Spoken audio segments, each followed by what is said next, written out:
తెలుగు రాష్ట్రాల్లో నేడు భారీ వర్షాలు పడే అవకాశం ఉందని వాతావరణ శాఖ అధికారులు తెలిపారు. తెలంగాణలో 3 రోజుల పాటు వానలు కురుస్తాయని హైదరాబాద్ వాతావరణ శాఖ వెల్లడించింది. ఉరుములు మెరుపులతో గంటకు 30 నుంచి 40 కిలోమీటర్ల వేగంతో ఈదురుగాలులు వీచే అవకాశం ఉంటుందని వాతావరణ శాఖ తెలిపింది. జయశంకర్, భూపాలపల్లి, ములుగు, భద్రాద్రి కొత్తగూడెం, ఖమ్మం, సూర్యాపేట, మహబూబాబాద్, వరంగల్, హన్మకొండ జిల్లాల్లో అక్కడక్కడ వర్షాలు కురిసే అవకాశం ఉంది. హైదరాబాద్లో ఆకాశం మేఘావృతమై ఉంటుందని, తేలికపాటి నుంచి మోస్తరు వర్షాలు కురిసే అవకాశం ఉందని ఐఎండీ వెల్లడించింది.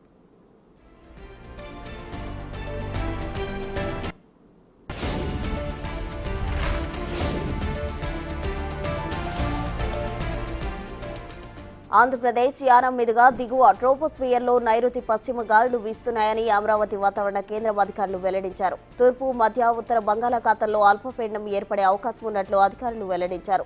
ఉత్తర కోస్తాలో 1-2 చోట్ల తేలికపాటి నుంచి మోస్తరు వర్షాలు కురిసే అవకాశం ఉంది.